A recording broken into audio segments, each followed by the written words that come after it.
yang terakhir oleh Pak Wawan. Sebelumnya mungkin saya akan sedikit menjelaskan terlebih dahulu secara singkat saja. TI Indonesia merupakan salah satu chapter NGO yang bernama TI International, berbasis di Jerman, dan kita mempunyai fokus di anti korupsi dan transparansi dalam berbagai bidang. Laporan Global Corruption Barometer 2020 ini adalah salah satu laporan survei yang dilakukan oleh TI, Transparansi Internasional, di berbagai negara-negara di dunia. Khususnya pada tahun 2020 ini, mengambil lokasi region Asia, melibatkan 17 negara dan lebih dari 20.000 partisipan. Bukan partisipan sih, responden mungkin saya bilangnya. Metode yang dilakukan dengan cara by interview melalui telepon, kalau bisa saya katakan random dialing, karena adanya pandemi COVID-19, kan saya grogi nih bener-bener, mohon maaf. COVID-19 ini, jadi karena tidak memungkinkan untuk bertemu langsung, hanya ada 2 negara saja, sisanya by phone begitu mungkin. Tanpa lama-lama lagi mungkin karena saya juga grogi, saya langsung serahkan kepada pemateri kita saja pada pagi hari ini. Mungkin Mas Alvin sudah siap? Siap, Beli. Oke, sip. Saya persilakan waktu dan tempat, Mas Alvin. Baik, Beli, terima kasih banyak sudah membuka kegiatan kita pagi hari ini. Selamat pagi, Bapak, Ibu, dan rekan-rekan semua. Assalamualaikum warahmatullahi wabarakatuh. Semoga tentu doa terbaiknya kita dalam keadaan sehat ya Pak, Bu, dimanapun kita berada, walaupun di tengah pandemi ini.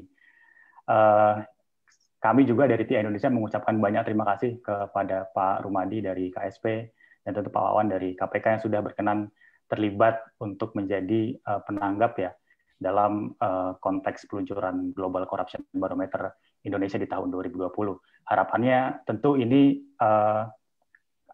kami sih berharap ingin bisa memotret begitu opini publik saat ini begitu terkait dengan praktik korupsi, praktik suap, dan juga apa yang bisa diharapkan dari publik terhadap pemerintah saat ini begitu.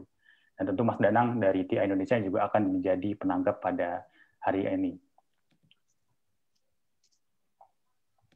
Bapak, Ibu, dan teman-teman sekalian, ETRTI sebenarnya dalam konteks membangun sebuah tools pengukuran korupsi begitu, baik melalui CPI gitu ya, maupun melalui GCB ini sebenarnya salah satunya ingin membangun satu basis data mengenai baik itu opini dari sektor publik.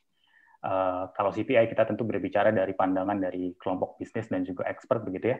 Sedangkan kenapa ini menjadi penting hari ini teman-teman, karena ini jadi basis household gitu yang respondennya memang datang dari publik sendiri, sehingga sangat penting bagi kita semua untuk bisa memastikan agar upaya-upaya anti korupsi ke depan itu benar-benar berbasis pada evidence dari publik itu sendiri. Nah, tadi seperti yang sudah Billy sempat sampaikan juga, proses keseluruhan dari iterasi di tahun ini itu sebenarnya mulai dari tahun lalu begitu, Maret, dari mulai pembangunan tool sampai dengan launching di tahun ini begitu. Dan berbeda misalnya dengan di tahun 2017 iterasi GCB terakhir, memang ini fokusnya di negara-negara di Asia, khususnya di 17 negara di Asia yang hampir melibatkan 20.000 warga, yang kemudian basisnya adalah responden yang ada di rumah tangga, dan secara nasional juga representatif di masing-masing negara itu sendiri. Kira-kira begini, dari mulai Mongolia, Korea Selatan, Cina, Jepang, sampai dengan Indonesia, yang sebenarnya secara umum sudah dipublikasikan di tanggal 24 kemarin, Bapak, Ibu, dan sekalian, dan sebenarnya di hari ini kita akan khusus membagikan begitu catatan-catatan khusus di negara kita. Secara umum, sebenarnya secara metodologis begitu, betul tadi apa yang disampaikan Beli, karena ada keterbatasan karena pandemi, pada akhirnya kemudian kita beralih menggunakan metode telepon, begitu, menggunakan random data, yang kemudian secara margin of error itu kurang lebih 3,1%. Secara karakteristik responden, kita melibatkan 1.000 responden di Indonesia, yang kemudian secara usia tentu berusia di atas 18 tahun, dengan misalnya proporsi 50,3% dari perempuan dan 49,7% dari laki-laki. Secara umum ini sebenarnya tersebar sampelnya di 28 provinsi, di mana 77% lebih itu berasal dari pedesaan dan sisanya itu dari perkotaan. Nah, Bapak, Ibu, dan teman-teman sekalian, mendalami GCB tentu tadi tidak hanya dari basisnya secara responden begitu, tapi juga dari indikatornya begitu. Nah, indikator yang digunakan secara konsisten begitu ya dari pengukuran di tahun 2013 ada di dalam konteks 5 dimensi ini, Bapak dan Ibu sekalian, di kinerja pemerintah, persepsi korupsi terhadap lembaga negara begitu, dan pengalaman publik dalam melakukan suap, dan tentu juga ada juga sektor pelayanan publik apa gitu yang paling sering menjadi praktik suap oleh masyarakat, dan juga di sisi lain kita juga menanyakan kepada publik apakah kemudian peran mereka masih krusial dan apa yang sebenarnya jadi hambatan misalnya saat ini bagi mereka. Nah, yang baru di GCB tahun ini begitu Bapak Ibu dan rekan-rekan sekalian ada 4 indikator utama. Yang pertama misalnya terkait korupsi. Kita di sini menanyakan 2 hal begitu. Apakah kemudian pertama Anda di masing-masing negara mengetahui keberadaan dari ACA atau lembaga anti korupsi? Tentu dalam konteks Indonesia kita menanyakan secara spesifik soal KPK. Dan yang kedua, selain mengetahui, kita juga menanyakan bagaimana menurut Anda persepsi terhadap kinerja masing-masing ACA di masing-masing negara begitu. Dan indikator baru selain ACA adalah penggunaan koneksi pribadi begitu dalam konteks apakah kemudian kita menanyakan responden menggunakan koneksi pribadinya, baik itu keluarga, rekan kerja, dan lain sebagainya, ketika ingin mengakses sebuah layanan publik, baik itu yang sifatnya sekolah, rumah sakit, layanan di kepolisian, pengadilan, dan lain sebagainya begitu ya. Jadi di sini sebenarnya ingin memotret tingkat apakah mereka kemudian pernah menggunakan dan kemudian layanan publik apa yang sering mereka gunakan koneksi pribadi mereka masing-masing. Yang ketiga terkait dengan praktik vote buying begitu. Jadi secara umum kita menanyakan ke publik apakah dalam 5 tahun terakhir Anda pernah ditawari oleh siapapun begitu ya untuk menggunakan atau membarter suara Anda untuk calon atau pasangan calon tertentu begitu.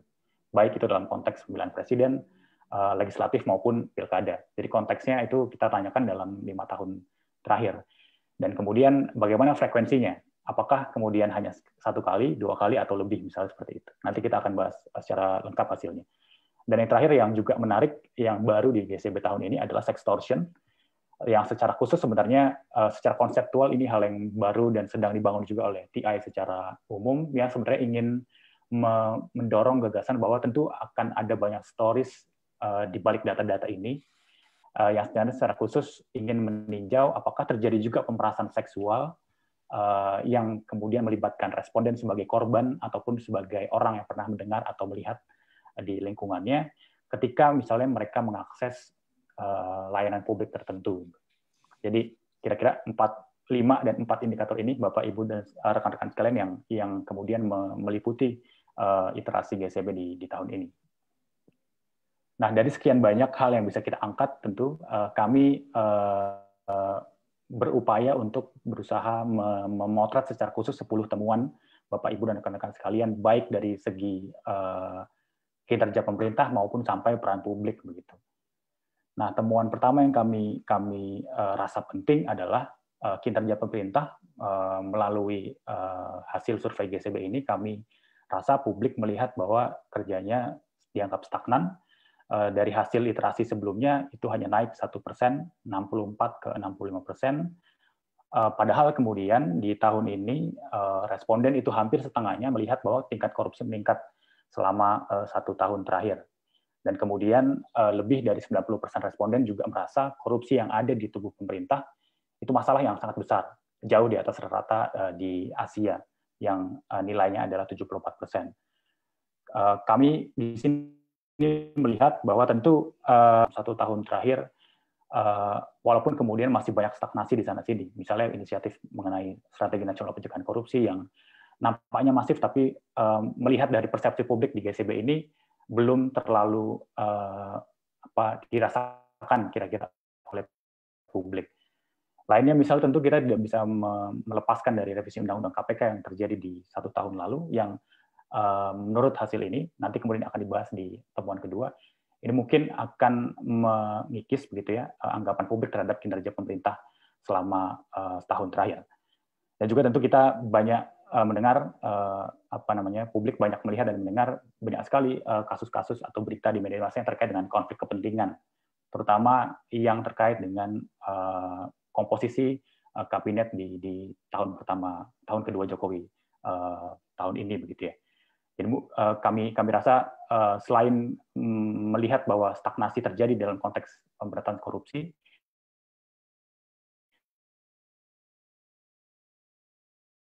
kita juga melihat bahwa jadi secara umum jadi itu kira-kira temuan pertama dalam konteks kinerja pemerintah. Selain juga dalam konteks perjanjian-perjanjian internasional seperti UNCAC, hasil review kita juga masih banyak bolongnya kira-kira begitu, yang tingkat kepatuhannya masih sangat cukup rendah. Berbagai undang-undang yang sebenarnya dibutuhkan itu justru tidak segera disahkan kira-kira begitu. Undang-undang mengenai perampasan aset dan lain sebagainya.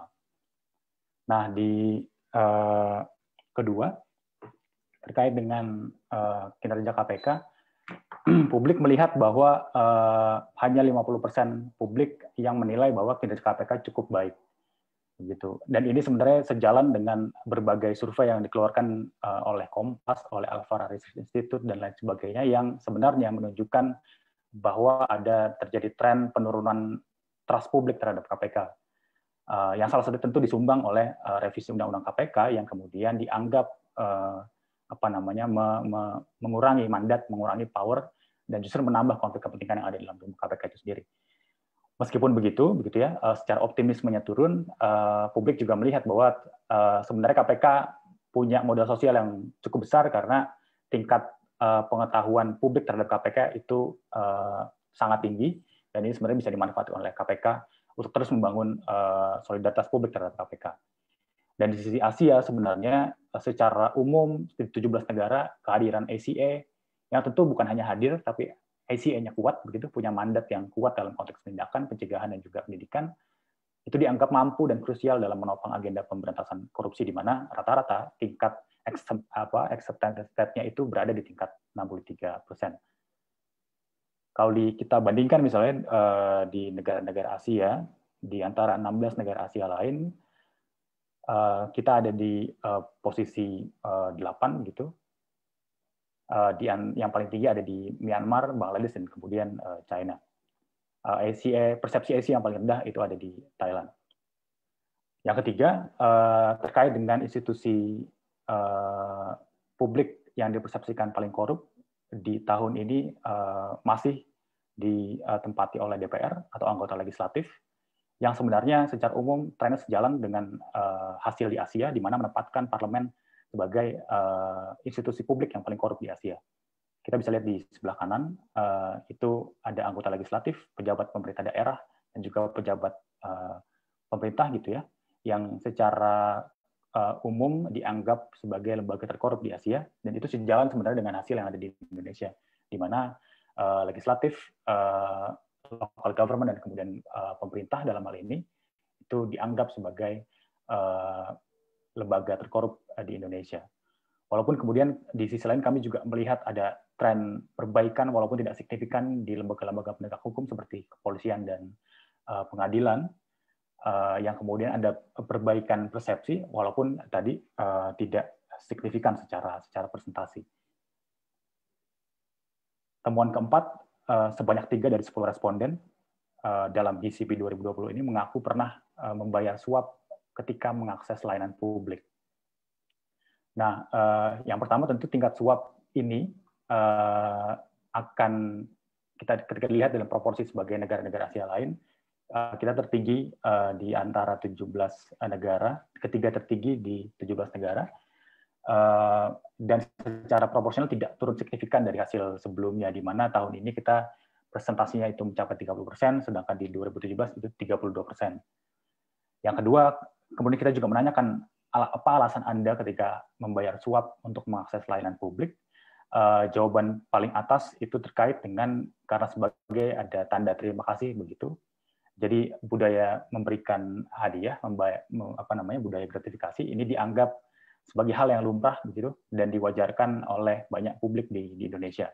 Selain kemudian alasan bahwa memang diminta untuk membayar di luar biaya tidak resmi begitu, dan juga ditawari secara aktif oleh public officials agar prosesnya ketika mengakses layanan publik itu jauh lebih cepat.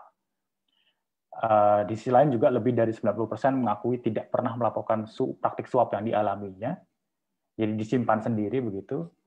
Dan mungkin tadi ada benefit yang mereka rasakan secara langsung juga.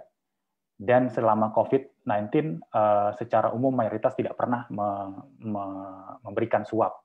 Tentu wajar karena perhatian publik terhadap isu COVID tentu jadi yang utama dan akan sangat sulit gitu untuk membuka ruang-ruang korupsi walaupun tidak mungkin gitu ya, akan sangat tetap ada begitu ruang-ruang itu, tapi secara mayoritas responden mengatakan tidak pernah memberikan suap dalam konteks pandemi. Nah, ini kira-kira teman-teman tingkat persentase dalam konteks di Asia. Yang pertama diduduki oleh India 39% dan juga Kamboja di 37%.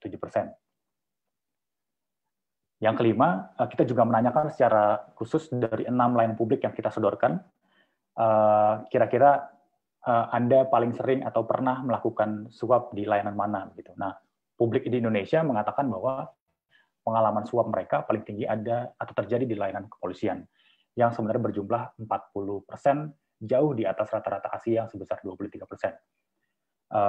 Kami juga melihat di sini bahwa pengalaman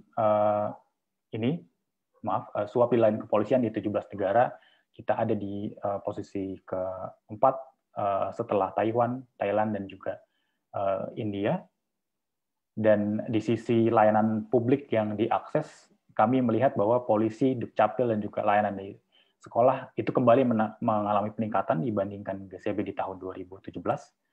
Di sisi lain, walaupun kemudian ada penurunan di layanan listrik, air, dan juga rumah sakit begitu ya, penurunannya tidak signifikan. Sorry, untuk yang kanan itu seharusnya bagan untuk pengadilan dan memang tidak ada hasil untuk di tahun ini karena secara proporsi responden tidak cukup representatif. Selanjutnya, maaf, untuk secara proporsi usia, kita juga menemukan bahwa mayoritas warga berusia muda 18-24 sampai 25-34 itu jadi aktor yang dominan dalam melakukan suap, jauh di atas rata-rata Asia yang sekitaran 22% dan 19% gitu. Untuk temuan keenam, teman-teman semua ini masuk ke indikator baru ya, tadi terkait dengan koneksi pribadi. GCB ini menemukan bahwa lebih dari 80% responden yang disurvei ini menganggap bahwa koneksi pribadi ini beneficial bagi mereka. Karena tadi akan ada return atau hasil kualitas pelayanan publik yang lebih baik ketika mereka menggunakan koneksi pribadinya. Dan ini kita juga secara proporsi tertinggi kedua setelah India, responden yang menggunakan koneksi pribadi untuk mengakses layanan publik. Dan juga dalam hal ini, 1 dari 2 responden pernah menggunakan koneksi pribadinya untuk mengakses layanan publik.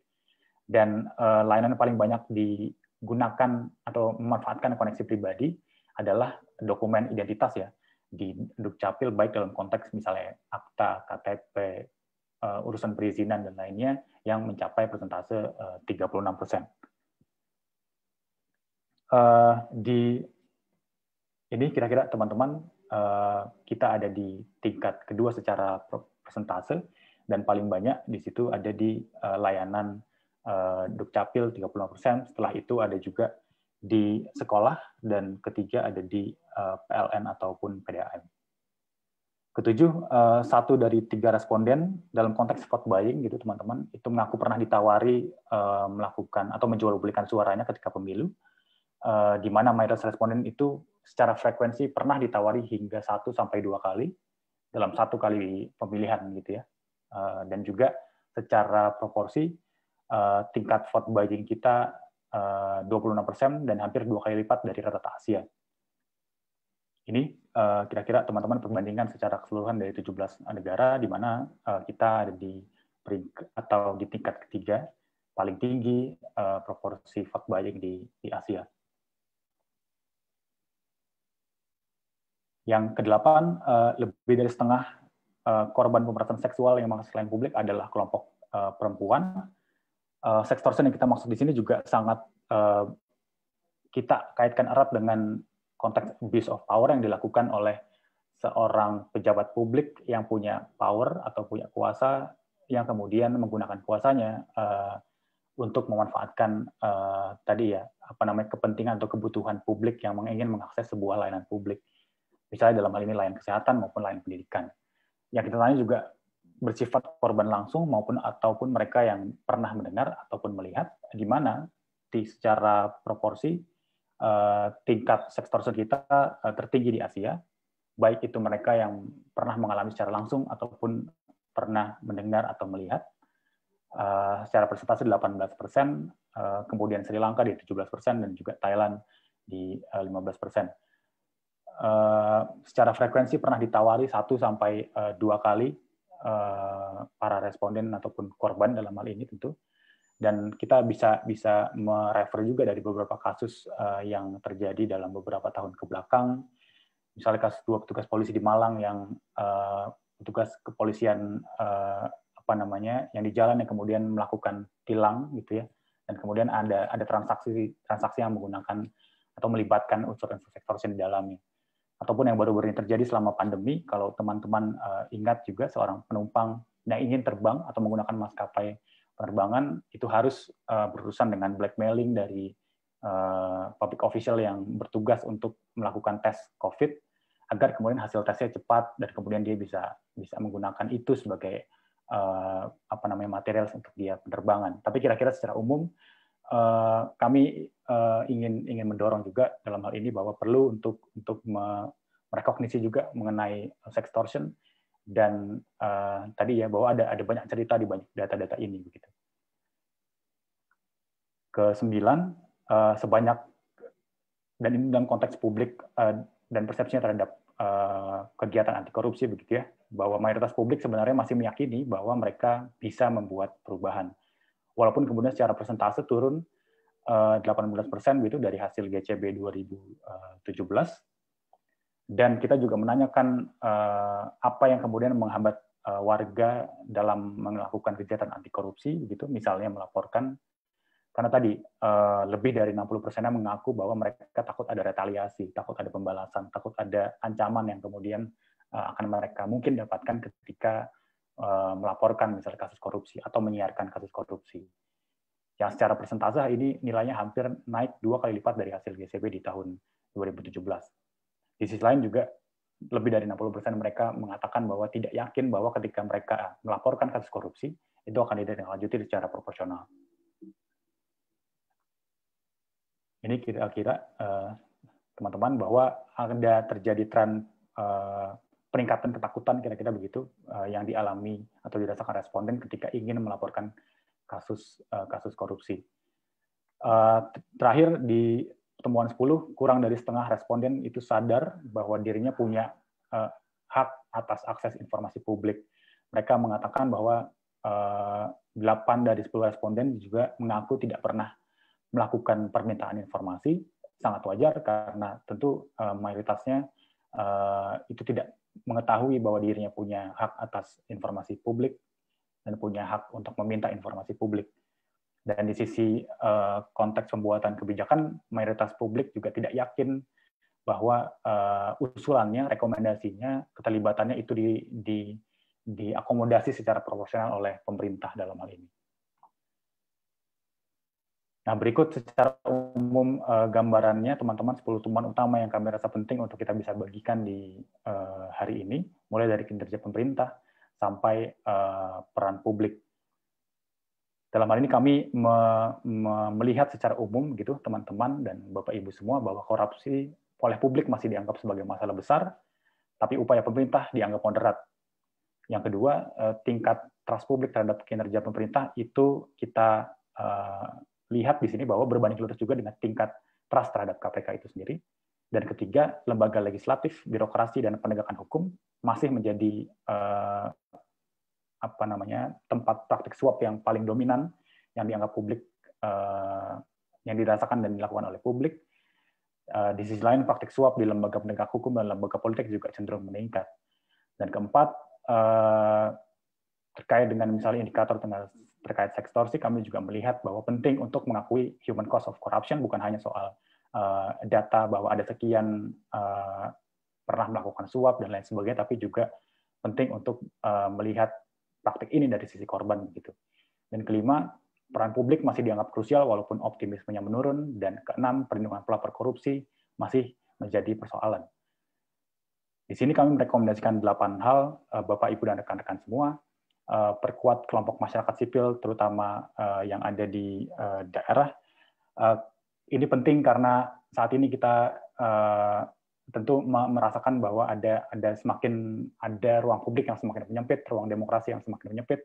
Maka oleh itu kami melihat bahwa itu juga berdampak pada upaya-upaya gerakan anti korupsi, terutama yang ada di level lokal, sehingga penting untuk bersama-sama untuk justru mendorong aktor lokal jadi aktor utama dalam konteks pemberantasan korupsi. Yang kedua, berdayakan warga untuk mampu mengakses informasi publik. Di sektor politik kami juga terus mendorong tidak bosan-bosan agar dilakukan pembenahan integritas di sektor politik yang komprehensif, terutama di partai politik dan juga pemilu. Keempat, membangun pencegahan praktik suap, konflik kepentingan dan favoritisme dalam pelaksanaan pelayanan publik. Kelima, terkait KPK, mendorong agar terus kerjanya dilakukan secara transparan dan akuntabel, karena tentu semua fokus publik sangat-sangat erat kaitan dengan kinerja KPK saat ini begitu.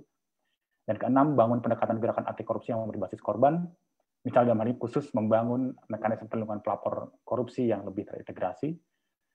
Walaupun sudah ada peraturan pemerintahnya, kami rasa call-nya bagaimana lembaga-lembaga ini agar mengintegrasikan proses-proses pelaporan korupsi agar lebih berbasis korban begitu. Dan ketujuh, mengakui sextortion sebagai bagian dari tindak pidana korupsi di Indonesia. Dan juga terakhir, kedelapan, pemerintah perlu mendengarkan dan membuka ruang partisipasi publik secara lebih serius. Saya kira ini, Bapak, Ibu, dan rekan-rekan semua, 10 temuan, kesimpulan, dan juga rekomendasi dari hasil Global Corruption Barometer Indonesia di tahun 2020. Semoga kita bisa mendiskusikan hal lebih lanjut dan menjadikan bahan ini sebagai bahan evaluasi dan refleksi kita bersama.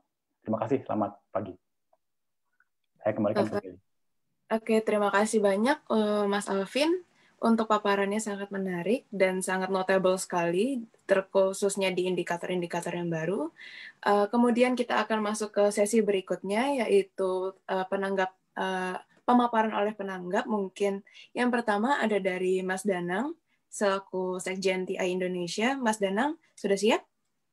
Ya, Beli, terima kasih. Oke, Mas, mohon maaf, 20 menit waktunya ya. Oke, saya sudah aja karena saya kira hanya memberikan sedikit catatan highlight dari yang disampaikan Alvin tadi, karena Global Corruption Barometer itu luas sekali gitu, tapi secara umum ada beberapa hal penting yang perlu kita diskusikan lebih mendalam dan kita ya implikasinya ke depan seperti apa. Saya share sedikit catatan saya gitu ya. Dari beberapa poin yang dipresentasikan oleh Alvin tadi, saya melihat ada beberapa hal penting. Yang pertama soal korupsi politik, korupsi peradilan, dan terakhir indikator yang cukup baru soal sextortion. Ini yang saya kira belum banyak didiskusikan di Indonesia. Walaupun banyak kejadiannya, tapi belum dilihat sebagai salah satu bentuk dari praktek korupsi. Sebentar. Ya, korupsi politik ini kita lihat dengan ditempatkannya tadi dari peringkat lembaga yang menurut masyarakat paling korup, anggota DPR, senator, artinya lembaga perwakilan ini dianggap menjadi lembaga yang paling korup, dan ini menjadi catatan bagi kita semuanya bahwa ketika kemudian lembaga perwakilan dianggap korup, ini artinya bahwa fondasi dari demokrasi kita ini sebetulnya menjadi catatan, artinya membusuknya lembaga demokrasi kita ini berarti menjadi catatan bagi demokrasi itu sendiri, sehingga kemudian dalam tahap tentu saya tahu apakah sudah ada yang mengkaitkannya gitu kemunculan populisme global ini salah satunya adalah berkurangnya kepercayaan terhadap lembaga demokrasi, sehingga kemudian para pemimpin politik ini mengabaikan lembaga demokrasi dan menjangkau langsung sebetulnya pemilih pendukungnya tanpa melalui lembaga demokrasi. Yang intinya sebetulnya membuat sendi-sendi demokrasi, fondasi demokrasi menjadi catatan. Nah, poin penting dari korupsi politik adalah sebetulnya adalah praktek dari pembelian suara yang saya kira jelas disebutkan dan ditunjukkan dalam survei tersebut. Di samping juga tentu soal-soal pendanaan politik yang belum tuntas dan belum selesai, dan ini juga terkait dengan praktek-praktek korupsi yang melibatkan politisi. Dan korupsi politik ini serta korupsi peradilan ini sebetulnya berkontribusi pada gagalnya Indonesia untuk meningkatkan skor dalam Corruption Perception Index. Jadi Global Corruption Barometer ini salah satu survei yang dilakukan TI ini cukup rutin, tapi mungkin 2-3 tahun sekali.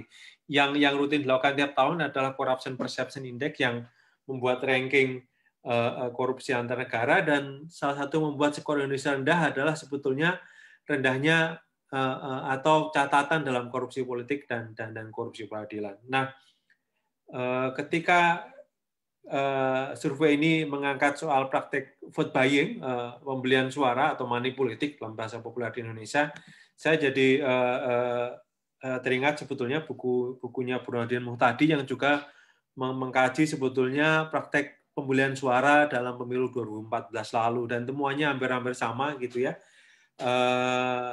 Di antara angka 20-an% gitu ya, karena terkait metodologi yang berbeda itu.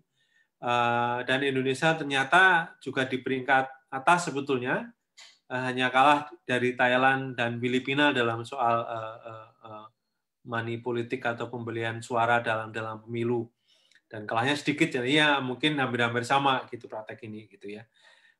Sementara temuan Burhan juga mengindikasikan kira-kira antara 25-30% pemilih, ini tergantung metodologinya, dalam pemilihan legislatif yang ditawari untuk mendapatkan imbalan dalam pemilu dan pilkada. Ini yang saya kira menjadi catatan kita semua, bahwa kita masih menghadapi masalah, apalagi minggu depan ini kita akan menghadapi pilkada langsung tanggal 9 Desember. Masalah ini menjadi relevan untuk kita diskusikan lagi bagaimana mencegahnya, karena ini menjadi catatan bagi kita semuanya.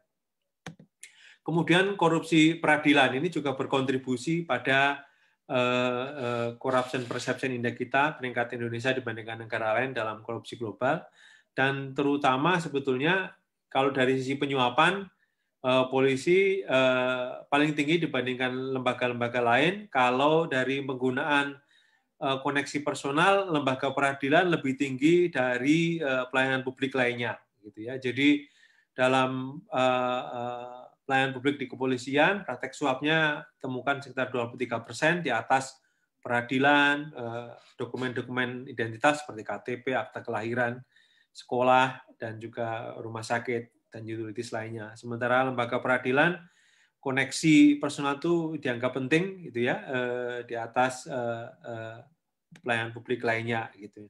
Sekitar 20% dari responden menyatakan bahwa ya mereka menggunakan atau tahu ada yang menggunakan koneksi personal di lembaga peradilan. Ini korupsi peradilan. Sementara kalau kita melihat dalam perspektif korupsi pelayanan publik, memang ada perbaikan kalau dari sisi kepolisian ya. Kalau dari Global Corruption Barometer sebelumnya tahun 2017, kepolisian itu dianggap sebagai lembaga yang paling korup, tapi kemudian saat ini 2020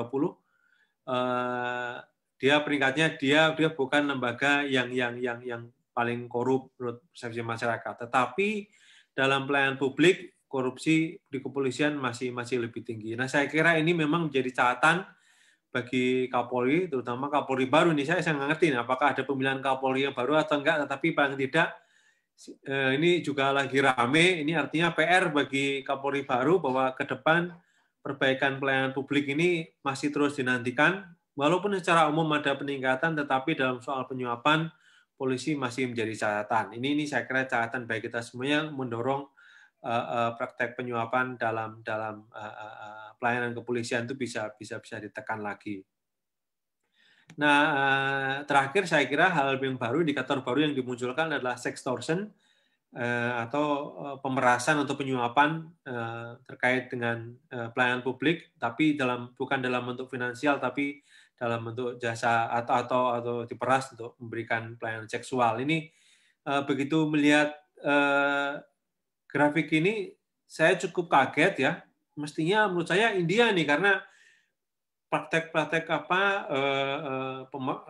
pemerkosaan segala macam, beritanya itu kan cukup sering kalau di India, bahkan muncul demo dalam jumlah besar untuk menghentikan praktek-praktek pemerkosaan. Tetapi ketika disurvei, ternyata Indonesia yang justru lebih tinggi gitu dibandingkan negara-negara lain di Asia gitu ya. Nah, ini artinya bahwa ini fenomena yang tidak muncul ke dalam tidak muncul ke permukaan, pemerasan terkait seksual ini. Dan memang di Indonesia sebetulnya hal ini seringnya lebih dicatat sebagai bentuk pelecehan seksual, bukan termasuk kategori kasus korupsi. Ketika tadi saya baca gitu ada pemerasan seksual terkait seksual dalam pelayanan rapid test, itu memang dia dikenakan satu pasal pemerasan. Tapi pasal pemerasan itu terkait karena memang korbannya juga diminta memberikan uang untuk mengubah hasil rapid test itu. Nah, artinya selama ini korupsi, kemudian pemerasan atau penyuapan ini selalu dikaitkan dengan soal finansial. Padahal ini fenomena yang sangat luas gitu ya. Dan melalui indikator ini kita melihat bahwa sextortion ini juga menunjukkan bahwa kita perlu memikirkan ulang sebetulnya definisi soal pemerasan, karena ini tidak hanya terkait juga dengan soal finansial. Nah, saya kira itu yang menjadi beberapa poin penting yang nanti kita bisa diskusikan terkait dengan Global Corruption Barometer. Nah, survei ini memang membandingkan Indonesia dengan negara-negara di Asia, dan ini memberikan cermin dan refleksi bagi kita tentang persoalan korupsi. Jadi kalau Corruption Perception Index ini mengukur di mana sih Indonesia dibandingkan negara lain, nah kalau Global Corruption Barometer melihat ini sektor mana saja yang kalau mau diperbaiki ini perlu mendapatkan prioritas. Nah, saya kira ini sedikit pengantar dari saya, nanti kita lanjutkan dengan diskusi. Terima kasih, Beli. Terima kasih Mas Danang untuk tanggapannya. Cukup insightful terkait indikator-indikator baru. Terima kasih Mas Danang. Mungkin tanpa memperlambat waktu, saya lanjutkan kembali ke penanggap kedua, yaitu dari Pak Rumadi dari KSP. Pak Rumadi sudah siap? Ya. Halo. Waduh. Cek. Bisa dengar suara saya? Silakan Pak Rumadi. Ya, jelas. Oke. Terima kasih. Terima kasih. Assalamualaikum warahmatullahi wabarakatuh. Mas Danang, yang saya hormati, Pak Wawan, Mas, siapa tadi yang presentasi tadi? Alvin. Mas Alvin, dan semuanya yang saya hormati, terima kasih atas undangannya, dan saya harus menyampaikan permohonan maaf dari Mbak Dani, Bu Deputi 5 yang sedianya hadir untuk memberikan tanggapan atas launching survei pada pagi hari ini, tapi ada keperluan yang tidak bisa beliau tinggalkan dan memberikan tugas kepada saya untuk menyampaikan beberapa hal terkait dengan survei Global Barometer ini. Pertama, tentu survei-survei seperti ini sangat penting dalam pemberantasan korupsi, pencegahan dan pemberantasan korupsi, dan dengan survei-survei seperti ini, saya kira semua lembaga-lembaga yang diberikan mandat dan tanggung jawab oleh pemerintah di dalam melakukan pencegahan dan pemberantasan korupsi harus menjadikan sebagai cambuk ya, tanpa perlu melakukan bantahan atau denial dan lain sebagainya, tapi survei seperti ini itu harus menjadikan pemicu bagi kita untuk lebih ngegas di dalam proses pemberantasan korupsi. Ada beberapa hal saya kira yang ingin saya sampaikan sekaligus sebagai tanggapan dari survei yang tadi disampaikan. Pertama, Presiden selalu dalam berbagai macam kesempatan selalu mengatakan jangan korupsi, ciptakan sistem yang menutup celah korupsi.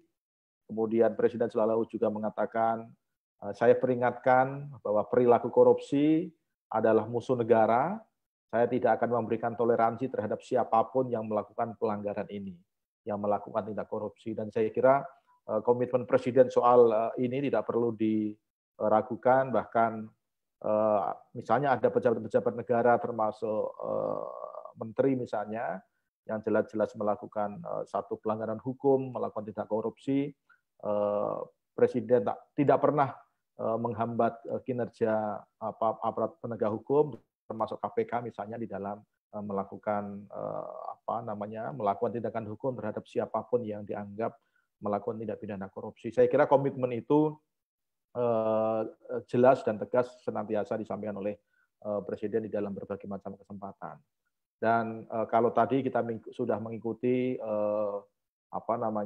barometer global ya korupsi yang disampaikan oleh Transparansi Internasional, kita juga sudah mengetahui meskipun indeks persepsi korupsi yang tadi juga disampaikan oleh Mas Danang ada perbaikan, tetapi memang meskipun dari waktu ke waktu memang indikatornya naik, tapi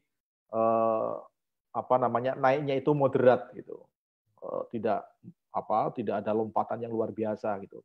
Walaupun memang cenderung lambat kalau dibandingkan dengan negara lain seperti Malaysia misalnya.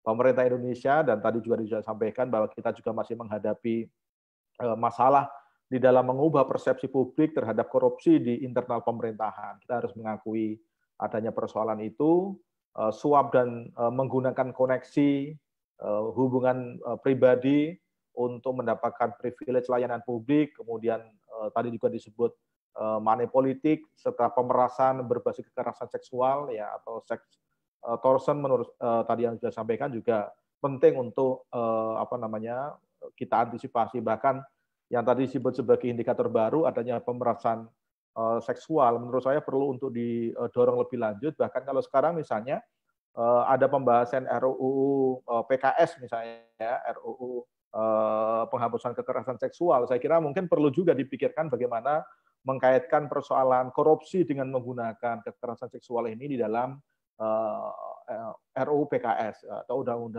undang-undang penghapusan kekerasan seksual, supaya ada ada linkage antara persoalan pelecehan seksual, kekerasan seksual dengan persoalan korupsi, supaya dua hal yang menurut saya juga penting untuk dibicarakan, bagaimana pemerasan seksual juga dijadikan sebagai salah satu sarana untuk mengakses layanan publik dan lain sebagainya.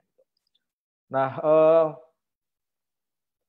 kita juga tidak bisa menafikan bahwa korupsi dalam layanan publik sekarang ini masih ada, walaupun trennya memang cenderung menurun, meskipun sekali lagi menurunnya ini tidak drastis, tapi lambat. Bahkan tadi disampaikan misalnya kinerja pemberantasan korupsi juga meskipun ada kenaikan, tapi kenaikannya sangat lambat gitu, dari 64 ke 65 tadi yang dipresentasikan Mas Alvin. Korupsi atau pungli juga masih terjadi ketika warga negara mengakses layanan kesehatan, berurusan dengan polisi, bahkan tadi juga sektor kepolisian juga mendapatkan sorotan, serta mengurus administrasi dan kependudukan. Meskipun kalau kita lihat misalnya di dalam ketika berurusan dengan polisi misalnya, kalau kita bandingkan dengan data dari LSI tahun 2020, memang kecenderungannya menurun. Kalau di tahun 2016 itu sampai 65% itu persepsi tingkat korupsinya, tetapi di tahun 2020 itu sudah menurun menjadi 24%. Saya kira prestasi seperti ini perlu untuk disampaikan, dan kinerja kepolisian yang sudah bisa mengangkat persepsi tingkat korupsi di polisi meskipun sangat pelan ini juga perlu diperbaiki. Begitu juga misalnya dengan ketika mendaftar menjadi PNS. Berbagai macam sistem rekrutmen CPNS sudah diperbaiki, Sehingga kalau dulu misalnya rekrutmen CPNS sangat diwarnai oleh praktek-praktek yang tidak terpuji, suap dan lain sebagainya, saya kira pelan-pelan sudah mulai menurun. Sekarang tingkat persepsi persepsi tingkat korupsi di dalam mendaftar dan rekrutmen CPNS sudah jauh menurun meskipun angkanya masih 32%, masih cukup tinggi gitu dan lain sebagainya. Jadi kalau melihat data ini sekedar sebagai pembanding data Transparansi Internasional, kita bisa melihat sebenarnya kita sudah on the right track, sudah dalam sudah dalam jalan yang baik meskipun di beberapa sektor dalam persoalan termasuk persoalan korupsi politik mungkin memang gasnya itu perlu lebih dikencengi, dan saya kira peran masyarakat sipil seperti yang juga tadi direkomendasikan oleh TIM menurut saya menjadi sangat penting gitu. Nah,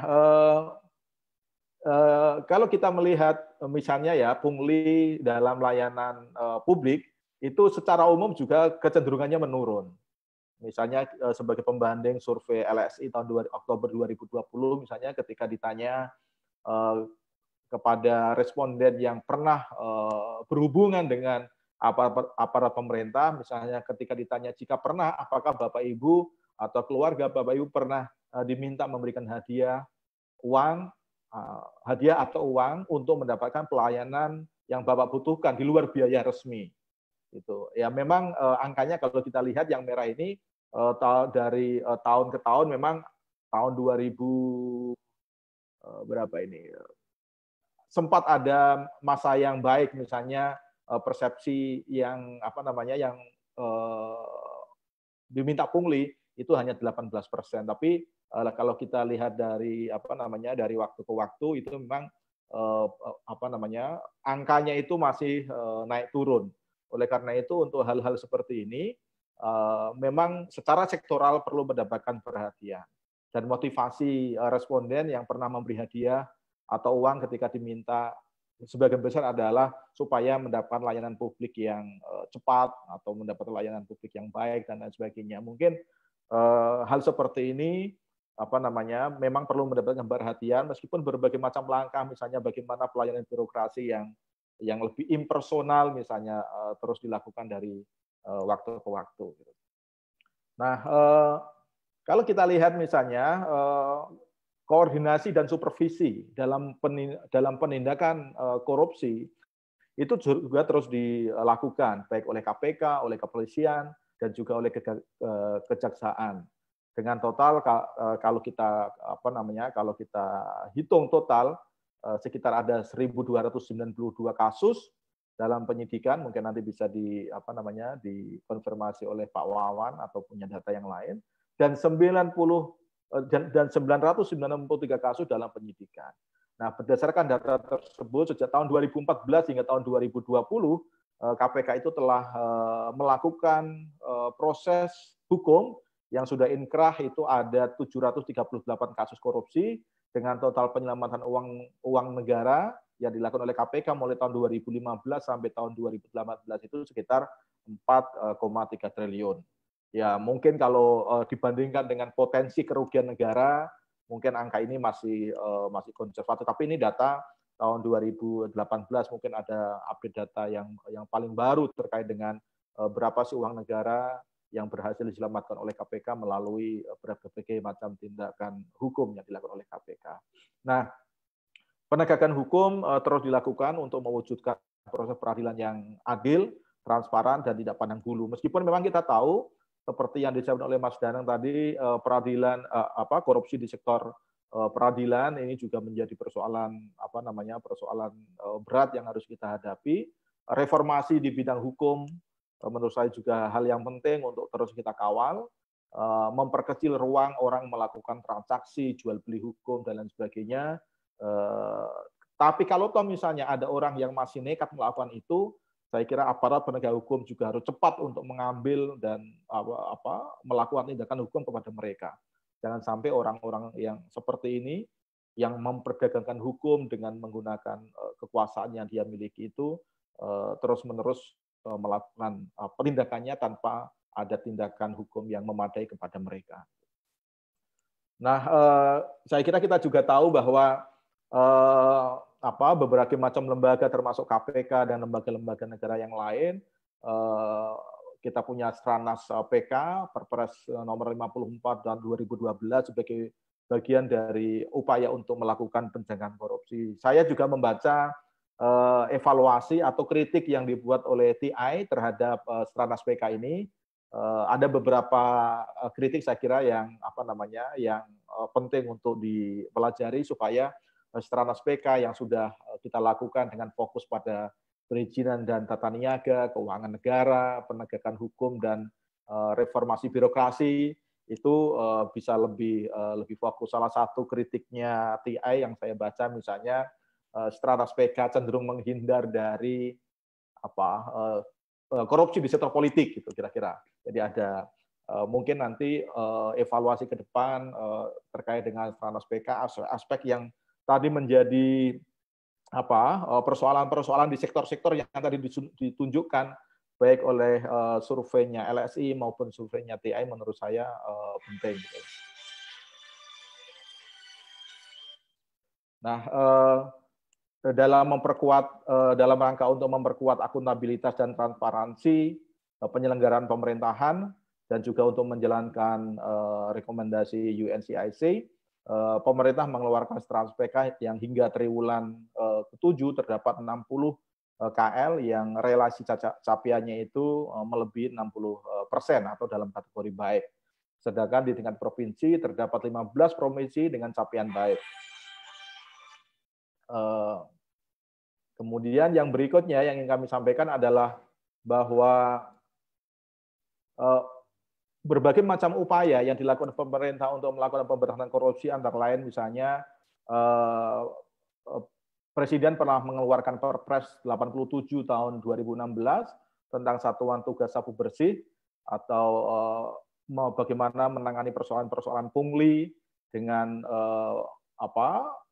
dengan berbagai macam saluran, misalnya ada yang waktu itu ada SMS gateway, ada surat, ada call center, ada aplikasi, ada email yang hingga 31 Agustus tahun 2020 itu telah masuk kurang lebih ada 37.579 laporan masyarakat terkait dengan pungli. Jadi kalau tadi dikatakan persoalan pungutan liar terutama yang terkait dengan pelayanan publik, memang fakta ini nggak bisa kita ingkari. Kalau dalam misalnya data dalam Kemenko Polhukam tahun 2020 itu terkait misalnya pelayanan administrasi itu ada 52% laporannya, kemudian persoalan pendidikan ada 20%, ada persoalan hukum 8%, perizinan ada 5%, kepegawaian 5%, pengadaan barang dan jasa itu 5% dan juga ada laporan-laporan yang lain. Nah, di dalam data itu juga disebutkan instansi pemerintah pusat yang paling banyak dilaporkan itu antara lain misalnya Kemendagri, kemudian Kemendikbud, Polri, ada Kemenhub, Kemen ATR BPN.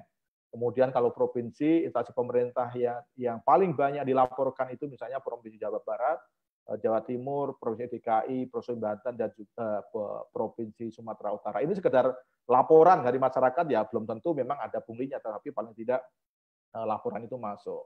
Nah, yang kita harapkan peran serta masyarakat dalam hal seperti ini, terutama yang terkait dengan pungli adalah memang kita harus menumbuhkan keberanian dalam masyarakat.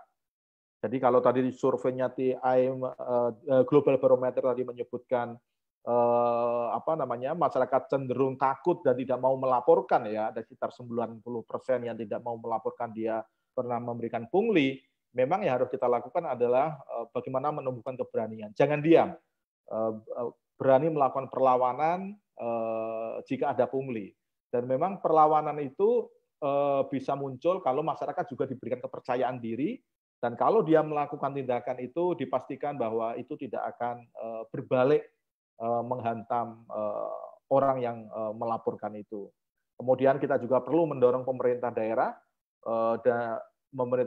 membuat pusat pengaduan pungli, misalnya terkait dengan pungli dan juga pelayanan publik. Saya tahu misalnya di beberapa daerah inisiatif-inisiatif itu pernah dilakukan untuk membuat pusat-pusat pengaduan yang biasanya pemerintah daerah yang membuat pusat pengaduan kepercayaan masyarakat kepada pelayanan itu juga akan semakin baik.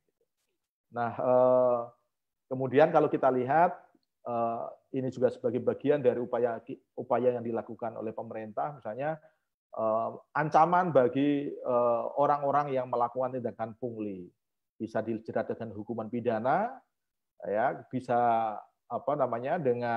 dijerat dengan undang-undang tentang korupsi, bisa juga dijerat dengan menggunakan KUHP, bahkan pelaku pungli misalnya yang berstatus PNS itu juga dapat dijerat dengan pasal 423 KUHP dengan ancaman maksimal 6 tahun penjara. Dan juga bisa melakukan hukuman administratif bagi pelaku pelanggaran maladministrasi, termasuk bagi pelaku pungli, yang bisa dikenakan pasal 54 hingga pasal 58 Undang-Undang Nomor 25 tahun 2009 tentang pelayanan publik. Jadi sebenarnya sejumlah regulasi yang kita miliki untuk menjerat mereka itu sudah cukup banyak. Sanksi administratif termasuk misalnya berupa teguran lisan, teguran tertulis, penurunan pangkat, penurunan gaji berkala, hingga pelepasan jabatan itu juga sudah ada aturan-aturannya. Kalau kita lihat datanya, misalnya ada pemberhentian tidak dengan hormat atau PTDH ASN yang terlibat tipikor itu misalnya di instansi pusat yang sudah PTDH itu ada 86 orang, yang belum itu ada 8 orang. Di instansi daerah ada 1.868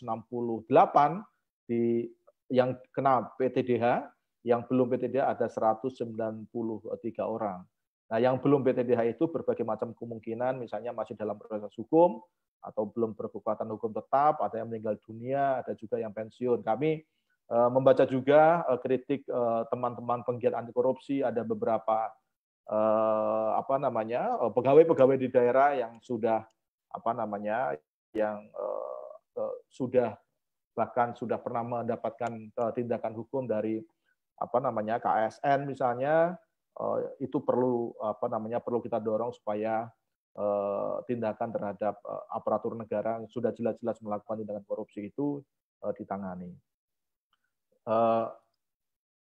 Kemudian yang terakhir, saya ingin menegaskan apa yang disampaikan oleh Presiden bahwa gerakan budaya anti korupsi itu harus terus digalakkan. Masyarakat harus tahu, masyarakat juga harus menjadi bagian dari pencegahan korupsi. Gerakan anti korupsi ini harus membudaya, bukan hanya karena takut penjara, tapi bisa didasarkan pada sanksi sosial, kepada keluarga, dan juga keyakinan kepada Tuhan yang Maha Kuasa, atau Tuhan yang Maha Esa, Allah Subhanahu wa Ta'ala. Saya secara pribadi sering mengatakan, kalau semua agama itu mengajarkan pada kejujuran atau asyidku, maka orang yang melakukan korupsi itu pasti orang yang mengkhianati nilai kejujuran yang diajarkan oleh agama. Ya, kalau orang mengkhianati nilai agamanya itu sebenarnya ya orang yang melakukan penistaan terhadap agamanya.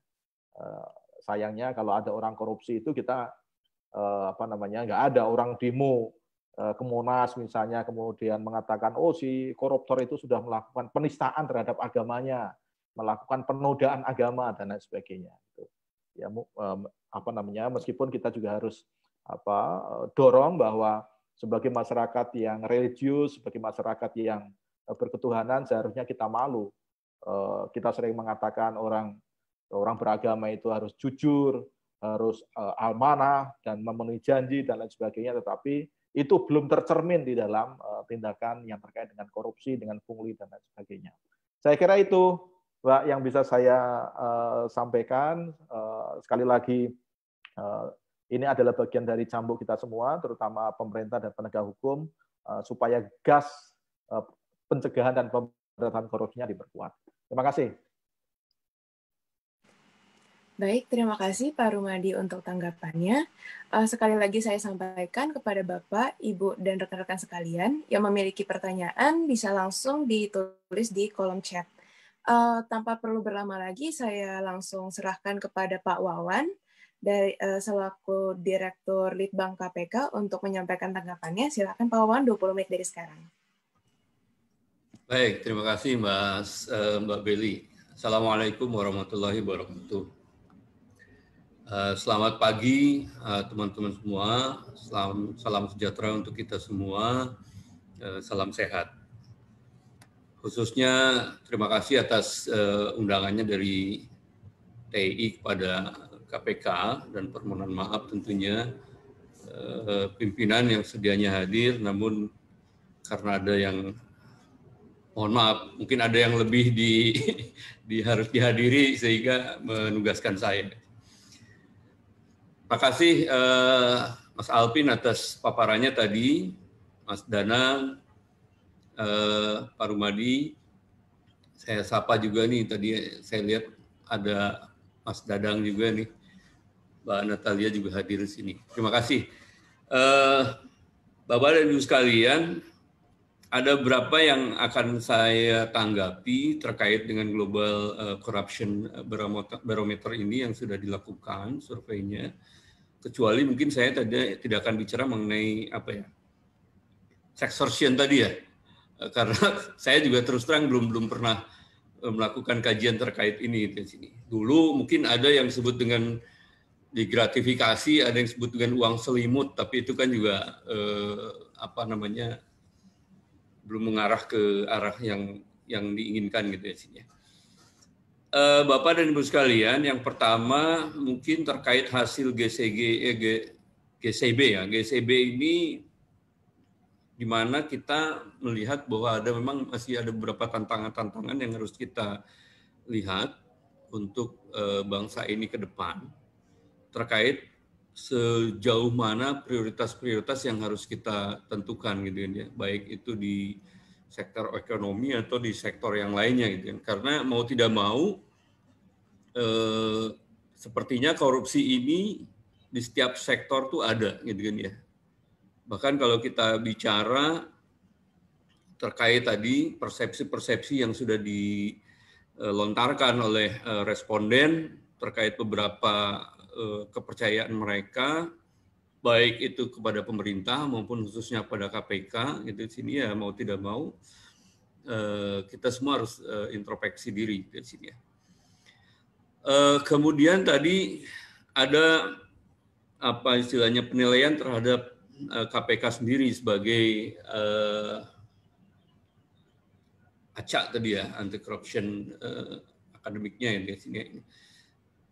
Kami menyadari juga bahwa memang 1 tahun terakhir terkait dengan KPK ini kan masih ya sedikit ramai lah di lapangan maupun di parlemen maupun di mana setahun terakhir ya seperti ini maupun di masyarakat juga sama, sehingga memang itu juga sedikit banyaknya berdampak kepada kepercayaan masyarakat kepada KPK gitu kan.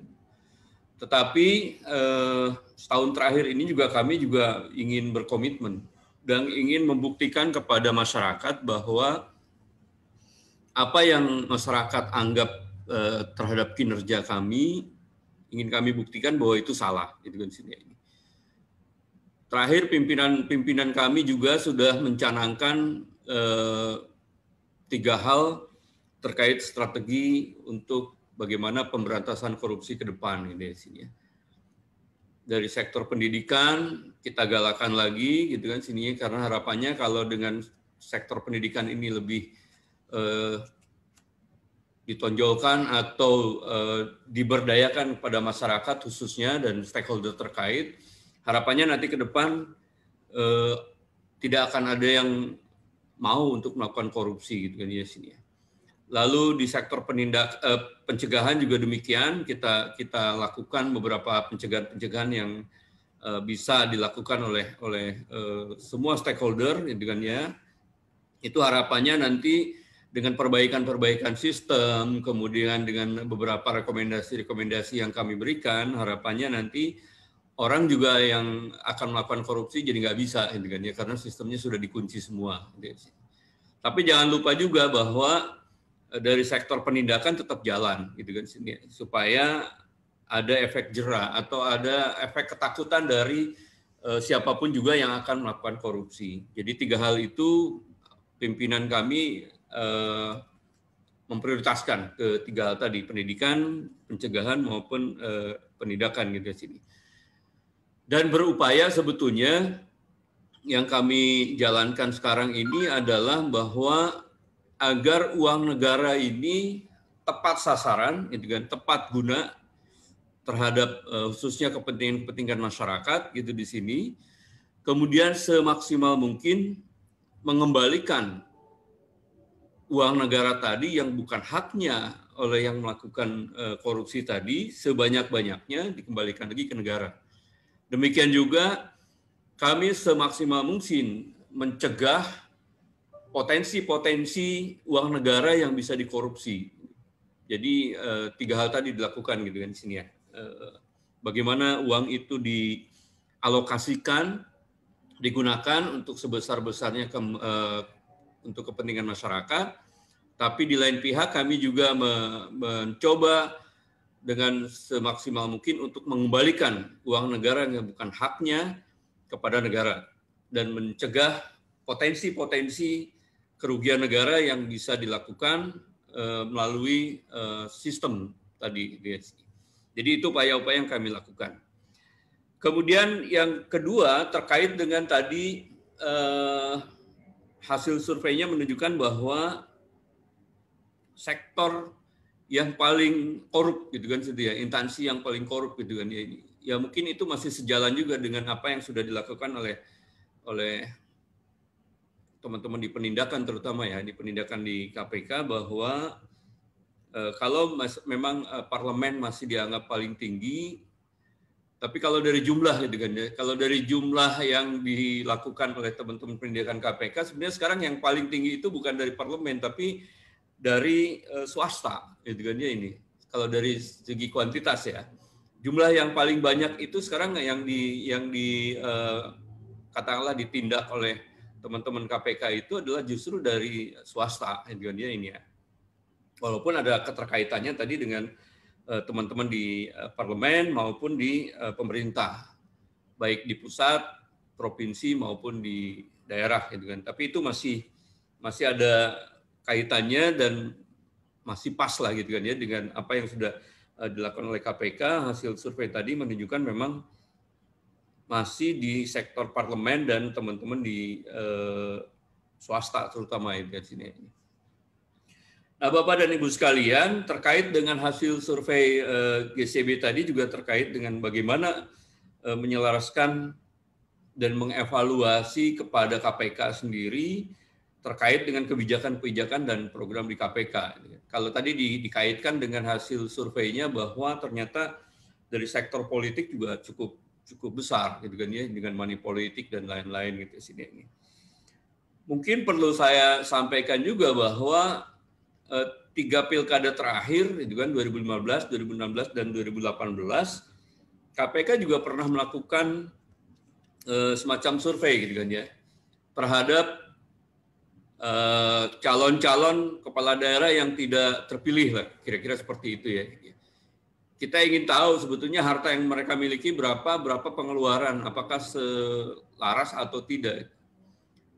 Ternyata hampir di atas 60% itu sebetulnya kemampuan mereka itu di bawah harta yang mereka miliki gitu di sini. Dan kalau kita tanya lebih lanjut, duitnya dari mana itu untuk bayar kampanye, untuk bayar dan itu ya mereka disponsori oleh pihak ketiga gitu kan ya ini. Karena mahalnya untuk mendapatkan suara tadi, maka calon-calon kepala daerah ini berani mereka untuk disponsori oleh pihak ketiga. Dan ternyata ya tidak ada makan siang yang gratis. Secara mereka juga secara umum memberikan jawaban kepada kami bahwa mereka yang memberikan bantuan, pihak ketiga tadi yang memberikan bantuan kepada mereka pun ya berharap sangat gitu kan ya, bahwa nanti kalau mereka terpilih, calon kepala daerah yang terpilih, ada 3 besar yang mereka inginkan. Itu yang pertama adalah kemudahan dalam perizinan pada saat mereka mengajukan izin untuk usaha-usaha atau bisnis-bisnis yang akan datang gitu kan ini. Lalu yang kedua adalah kemudahan mereka untuk mendapatkan pekerjaan-pekerjaan di pemerintah sendiri gitu, pemerintah daerah khususnya ya, di tingkat 1 maupun di tingkat 2 gitu sini. Dan yang ketiga yang mereka inginkan adalah keamanan, kenyamanan pada saat mereka melakukan bisnis ke depan. Dan 3 besar ini yang diharapkan oleh para penyumbang dana tadi, sehingga para kepala daerah itu ya terikat gitu kan ya, terikat dengan perjanjian-perjanjian baik yang tertulis maupun tidak tertulis dengan pihak ketiga tadi. Nah, oleh sebab itu kami juga sudah melakukan kajian gitu kan, kajian terkait dengan bagaimana persoalan integritas di partai politik sendiri, karena tadi adanya mahar, kemudian beban yang sangat berat yang diterima oleh para calon kepala daerah gitu kan ya, untuk melakukan baik itu dari persiapan kampanye, pada saat kampanye, bahkan setelah kampanye gitu kan ini. Nah, oleh sebab itu hasil kajian kami waktu itu kerjasama dengan teman-teman di LIPI itu memberikan rekomendasi sebetulnya ke pemerintah agar beban-beban yang tadi diberikan kepada calon pimpinan daerah itu kepada partai khususnya itu dengan cara bantuan pemerintah pada partai dinaikkan gitu kan ini. Yang dulunya per suara itu Rp108, dari hasil kajian kami sebetulnya kita mendorong supaya per suaranya itu Rp10.000. Sehingga diharapkan kalau itu terpenuhi, maka partai politik juga tidak perlu lagi gitu kan meminta dalam tanda kutip tadi dalam bentuk mahar atau dalam bentuk bantuan yang lain dari calon-calon kepala daerah tadi gitu. Sehingga mereka dengan dana yang dicukupi oleh pemerintah walaupun mungkin tidak 100%, tapi bantuannya cukup untuk menjalankan beberapa hal yang sifatnya tadi untuk kaderisasi, untuk rekrutmen dan lain-lain gitu sih ya. Tapi dengan syarat waktu itu adalah memberikan 3 syarat agar partai politik itu juga memiliki atau menjalankan sistem rekrutmen yang baik, sistem kaderisasi yang baik, kemudian menjalankan kode etik di partai politiknya gitu sih. Nah, 3 hal itu sebetulnya menjadi syarat utama agar bantuan pemerintah tadi bisa diberikan kepada partai politiknya untuk membantu tadi gitu. Supaya tadi harapannya kalau partai politik sudah tercukupi, maka para calon-calon kepala daerah yang tadi melalui entah mahar entah apa namanya gitu kan ya, ini itu sudah tidak perlu lagi, sehingga tadi untuk katakanlah ada jual beli uang, jual beli suara gitu kan pada saat pemilihan itu sudah bisa berkurang harusnya gitu kan sih. Kemudian berikutnya tadi selain itu juga kami mencoba masuk ke beberapa partai politik untuk semacam ada sekolah politik gitu kan ya, untuk bagaimana politik berintegritas itu yang baik dijalankan seperti apa gitu sini ini. Nah, berikutnya untuk daerah tadi yang cukup tinggi juga korupsinya di pemerintah daerah, kami juga sudah mencoba sebenarnya dengan program-program Korsubgah gitu kan ya, untuk mendampingi daerah dalam perbaikan layanan publik itu di sini, supaya dari mulai perencanaan, planning, budgeting, kemudian perizinan dan lain-lain itu bisa dilakukan secara transparan tadi gitu kan ya, ini akuntabel tentunya, dan didampingi oleh KPK lewat teman-teman Korsubgah supaya daerah bisa menjalankan pemerintahnya dengan baik tanpa terbebani dengan yang lain-lain gitu di sini, lalu lewat perbaikan sistem ini ya. Nah, kemudian selain itu kami juga melakukan pengukuran sebetulnya terhadap daerah-daerah yang sudah melakukan program-program yang dicanangkan oleh Korsubgah tadi, dari mulai perencanaan, budgeting dan perizinan dan lain-lain gitu kan sini ya, ini lewat pengukuran yang disebut dengan SPI, Survei Penilaian Integritas. Sebenarnya bukan hanya daerah, tapi termasuk juga di pusat juga kementerian lembaga gitu kan sini. Tahun 2019 kami bekerja sama dengan teman-teman BPS waktu itu dengan Kemendagri dan Bappenas. Itu ada 127 responden baik di pemerintahan daerah maupun di pemerintahan pusat gitu di sini, dengan jumlah responden kurang lebih 16.500 itu. Ini untuk mengukur apakah yang dilakukan oleh teman-teman daerah khususnya tadi lewat program-program Korsubgah itu kalau terpenuhi itu baru administratif atau sudah substansif juga sini.